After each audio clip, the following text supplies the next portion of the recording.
Le 17 mai 1995, Carole Prin, caissière au Cinéma Star à Strasbourg, disparaît. Tout d'abord, cette mystérieuse disparition. Il y a 6 jours, une jeune femme originaire de Strasbourg a quitté son domicile pour accoucher. Elle n'est jamais arrivée à la clinique Sainte-Anne où elle était censée se rendre et depuis, plus personne ne l'a revue. Un appel à témoins est lancé, on pense à une fugue, la brigade fluviale va jusqu'à inspecter la rivière. La famille fait même appel à l'émission Perdue de vue.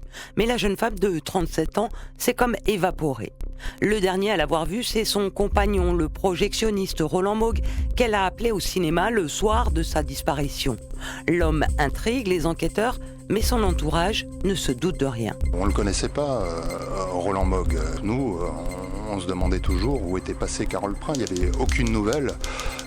Les seuls éléments n'étaient pas vraiment tangibles, c'était ses incohérences dans sa façon d'expliquer les faits. Et des incohérences, les enquêteurs vont en trouver de plus en plus. Son histoire avec Carole, le fait qu'il allait être père, il l'a caché à ses proches et même à ses parents. En décembre 1998, Roland Moog est mis en examen et placé en détention.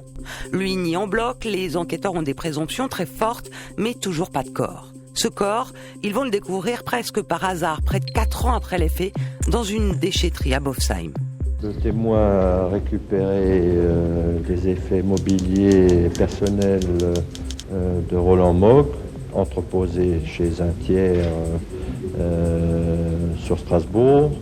Et en regardant notamment le contenu d'une malle, il s'est aperçu que cette malle contenait des restes humains. Ce témoin, c'est le frère jumeau de Roland Moog. Un ami l'appelle pour déplacer les affaires que Roland lui avait confiées. Une malle les intrigue, il l'ouvre et découvre horrifié les restes de la jeune femme.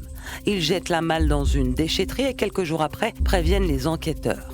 Roland Moog avoue, il serait descendu dans la cave du cinéma avec Carole pour mesurer une armoire. Il l'aurait tuée par accident. Sachant que ce corps est quand même resté très longtemps sur place, au cinéma, c'est-à-dire quelques mètres au-dessus du lieu où il avait abattu sa compagne, dissimulé dans un réduit sous un escalier. Ce qui était impressionnant après coup, c'est de voir son aplomb son aplomb à parler de cette affaire, sa peine, il paraissait réellement affecté, il jouait très bien le jeu.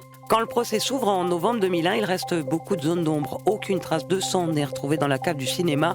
Roland Moog s'accroche à sa version. Au début, il tournait autour du pot, il a parlé d'un accident, c'était sa première version, en disant Carole est venue me voir parce que je devais lui montrer une armoire qui était au sous-sol du cinéma. C'est un endroit où Roland Moog, qui faisait du tir, s'exerçait, il faisait des cartons entre 2 films. Et sa première explication a été de dire j'ai voulu montrer mon revolver à Carole et le coup est parti accidentellement. Puis très rapidement, avec le rapport des experts en balistique notamment, il s'est rendu compte que c'est une version qui ne tenait pas debout. Roland Moog est condamné à 25 ans de réclusion, dont 15 ans de sûreté. Ces explications n'ont convaincu ni les jurés, ni la famille de Carole. La famille Moog verra toujours Roland et que nous, depuis 6 ans, on a perdu Carole et l'enfant.